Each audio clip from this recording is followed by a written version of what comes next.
Welcome everyone back to weekly weather updates, and in today's video, and after the latest from the live radar, run for the UKV, have a look at the precipitation and the temperature over the next 5 days, as we have still got a little bit of unsettled weather to come over the next couple of days. But as we head into the middle of next week, we are going to be seeing much drier conditions developing, and potentially, at least initially, pretty warm conditions as well, as we do see a big area of high pressure moving in and then sitting right on top of us. As we head into the longer range, though, into early November especially, we could see that high pressure move further northwards, and we've seen lots of hints of that the last couple of days, and we're continuing to see those signs in the latest runs, trying to pull in northerly or easterly flows. Again, we can't expect anything majorly cold. It is way too early still in the autumn/winter to be seeing any major sort of wintry conditions, but nonetheless could have a bit of a wintry flavour, especially across Scotland, and we could see a bit of snow in a few other places if we did see that sort of pattern getting pulled off. And of course, it would just generally be feeling very cold if we did see those northerly or easterly flows. We'll have to wait and see, but we'll explore that, as I said, in the second half of the video. So do remember, if you enjoy my videos, which you like and subscribe, and remember to follow me on Twitter as well, the link's in the description. Now, if you start on the live radar, we've got a bit of shower activity just drifting through the east at the moment, should clear away in the coming hours. Now, further northwards, we've got a band of pretty heavy rain here with some oranges and reds on it, indicating some pretty torrential precipitation, a bit of snow over the peaks of the mountains, and it is slowly moving southwards and eastwards. Now, you'd think for much of northern England, Wales, we're going to be seeing some very heavy rain overnight tonight.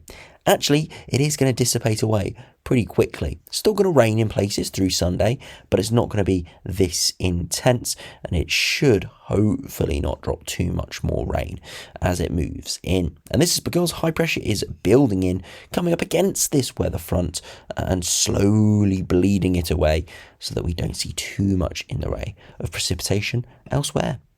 Now, recording this around 5 p.m, you can see the temperatures today have been fairly mild, but nothing too crazy. You see across parts of Europe it's been pretty warm, where we have seen the warmer air masses still under higher pressure, but for us, we're kind of in between at the moment. Eventually, that higher pressure with some warmth will build in as we do head into next week.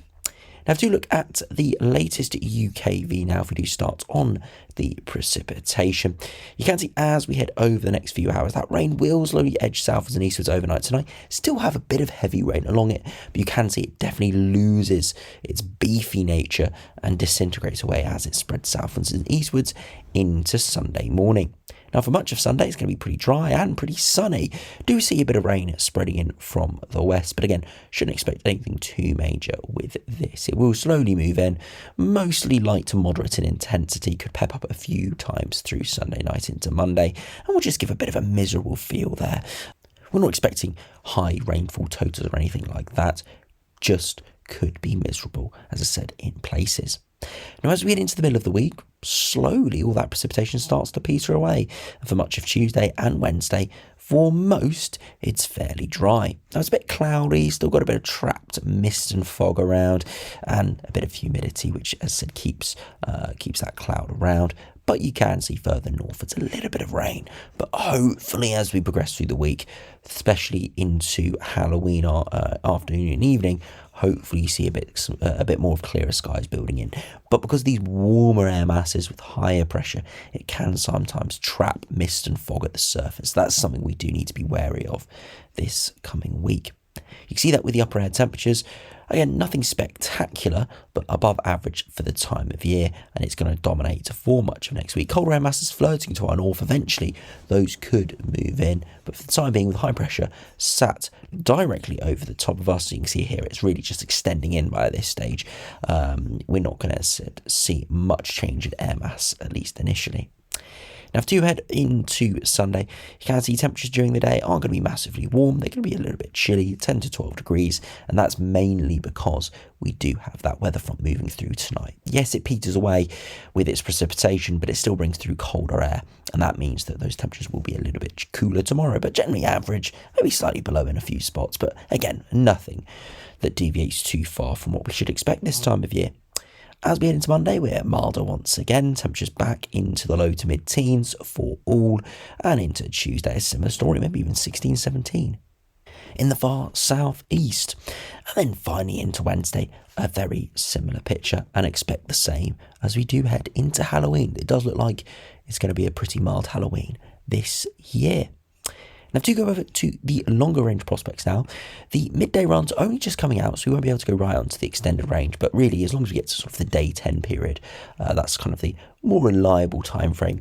You can see high pressure building in over the next few days, and for much of this week it is dominating, and it's as we head towards that day 10 period, you start to see potentially little northerly topplers trying to push in.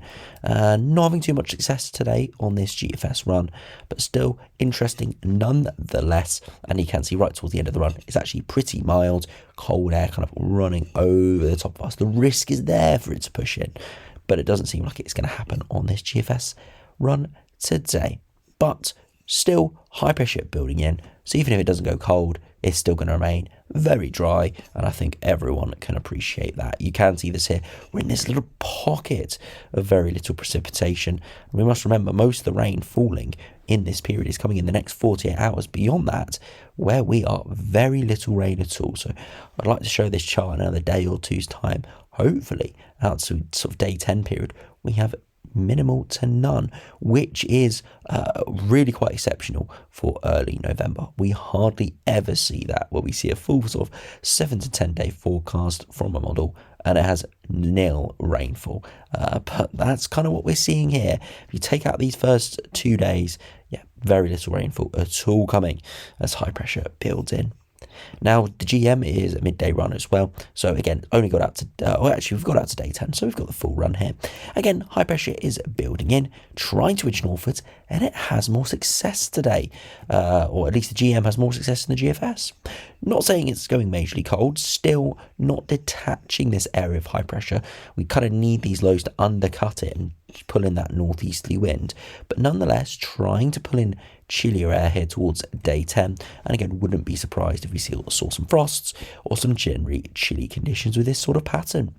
Now, if you compare to the latest ECMWF, this goes out to day 10, and again high pressure building in as we head into this week, and then again as we head into the latter part of next week, into the weekend, we start to see potentially northerly topplers, and very similar to the other runs, high pressure building to our north, but staying mainly over the top of us.